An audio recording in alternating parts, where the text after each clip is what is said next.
पाकिस्तान भेजा जाएगा, कुछ को हिंदुस्तान भेजा जाएगा। तो उन्होंने क्या किए कि झाड़ू मारते हुए एक गाछ पर चढ़ गए और उस दरख्त पर चढ़ करके कहने लगे कि ना मैं हिंदुस्तान जाऊंगा और ना ही मैं पाकिस्तान जाऊंगा, मैं तो बस इस पेड़ पर ही रहूंगा। ठीक है। हालांकि वहां के जो फिर कुछ पागल जो थे उनको फिक्र हुई कि भाई कौन सा गांव कहाँ है, तो उन लोगों की हिफाजत को उनका जो गार्ड थे उनको जो पूछते थे तो वो बेचारे क्योंकि जाहिल थे, अनपढ़ थे, पढ़े लिखे नहीं थे, इसलिए वो बता नहीं पाते थे।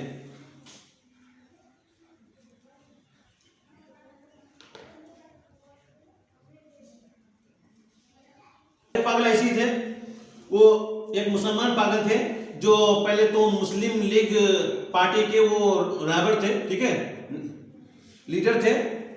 लेकिन उसकी खूबी ये थी कि वो जब पागल खाने में थे तो दिन में कम से कम 15-16 मरतबा नहाया करते थे। और एक लाहौर के एक नौजवान हिंदू वकील थे जिनको जो मोहब्बत में नाकाम होकर के पागल हो गए थे।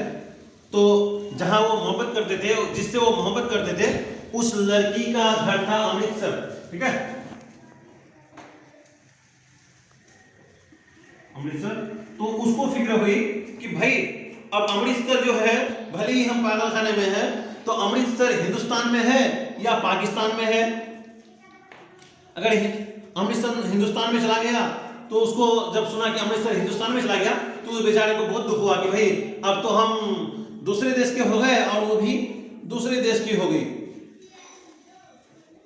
और ये इस बात से उन्होंने और पागल हो गए, क्योंकि इसकी वजह से क्या करें कि मोहब्बत में नाकाम होकर के तो पागल हुए ही थे, लेकिन जब उसको पता चला कि वो अब अलग, क्योंकि पहले अलग जगह के थे अब अलग मुल्क के हो गए, तो वो और ज्यादा पागल होने लगे।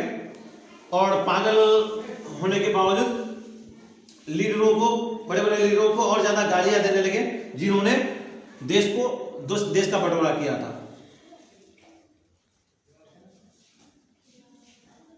और उसी तरह यूरोप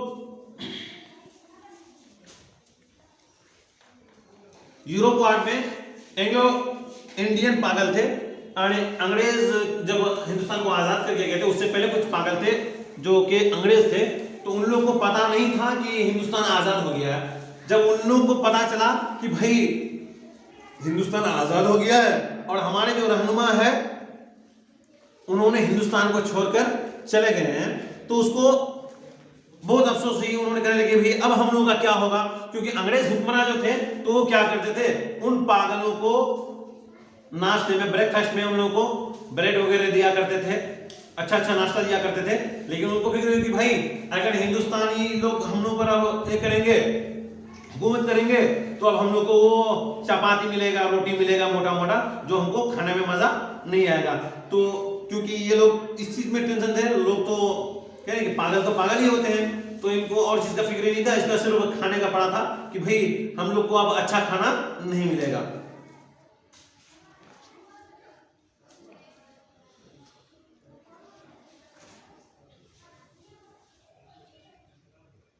उसी तरह एक सिख पागल था जिनका 15 साल हो चुका था, 15 बरस बीत चुका था पागल खाने में। तो उसका नाम, असल नाम था बसंत सिंह, असल नाम था बसंत सिंह।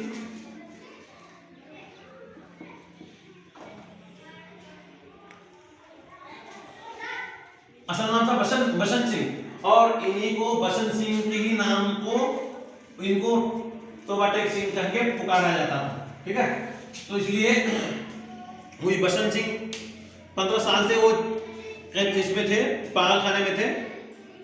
पहले तो वो बेचारे अच्छे थे, लेकिन कुछ उलझन से वो पागल हो गए थे। तो जब घर वाले उनको लेके आए थे तो वो बड़े बड़े जिंजीर लगा करके हाथ पैर में तब उनको दाखिल किए थे। अब उनको दाखिल करने के बाद क्या हो गया था कि हर महीने के अंत में, हर महीने में उनके घर वाले इनके लिए, इनसे मिलने के लिए आते थे, इनके लिए मिठाई वगैरह, कपड़े वगैरह लेके आते थे। लेकिन एक बात थी कि इनको तो इतना कोई नहीं करते थे, लेकिन इनको अपने आप एहसास हो जाता था, पता हो जाता था कि मेरे घर वाले आज आएंगे। तो उसी तरह वो सज धज कर तैयार होकर आते थे, नहा धो करके तैयार होकर आते थे, फ्रेश होकर आते थे। फिर इनके घर वाले इनको खाने के लिए मिठाई वगैरह और कपड़े वगैरह देते जाते थे। लेकिन जब हिंदुस्तान का बंटवारा हो गया उसके बाद से इनसे मिलने के लिए कोई नहीं गए। जब इनसे मिलने के लिए कोई नहीं गया तो फिर ये अफसोस करने लगे, पछताने लगे कि भाई ये क्या हो गया। अब उसको फिक्र हुई कि मेरे घर वाले जो है वो कहाँ है, हिंदुस्तान में है ना पाकिस्तान में है।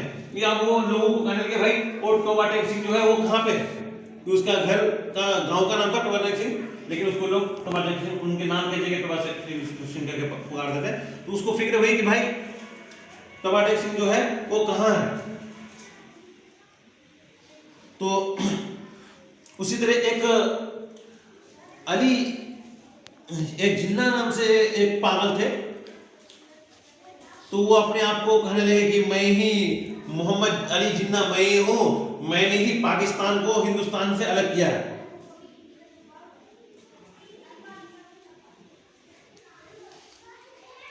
और अपने आप को, क्योंकि लोग बोलते थे कि मोहम्मद अली जिन्ना, जब वो लोग पागल लोग अपने आपस में बहस करने लगे कि भाई ये बात क्या हो गया, क्यों हिंदुस्तान को पाकिस्तान को हिंदुस्तान से अलग किया गया।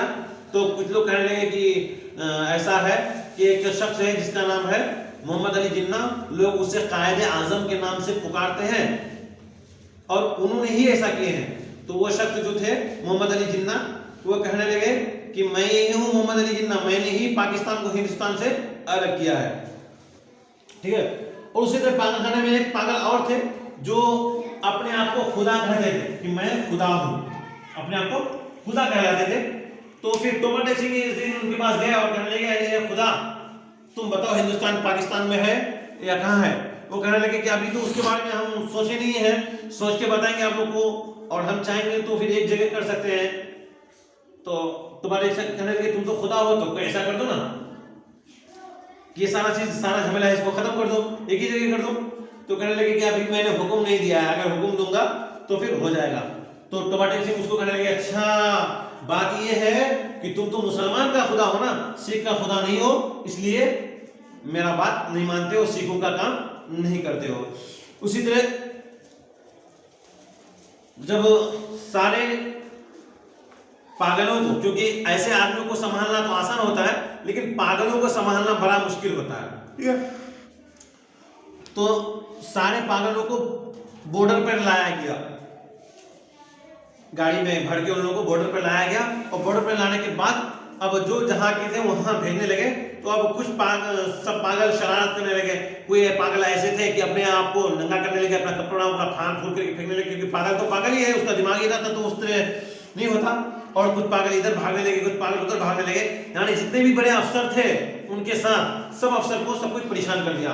और आखिर में टोबा टेक सिंह जो थे वो 15 साल से पागल खाने में थे, लेकिन 15 साल से एक बार भी ना सोया था और न ही लेटा था, बल्कि जब वो थक जाते थे तो सिर्फ दीवार में टेक लगाया करता था और नहीं सोता था, जिस वजह से उनका पैर जो था, पैर में वर्म आ गया था, पैर उसका फूल जाता था। तो उसी तरह अब वो जब बॉर्डर पर गया तो वो फिर वही बहस करने लगे कि भाई टोबा टेक सिंह कहाँ है, हिंदुस्तान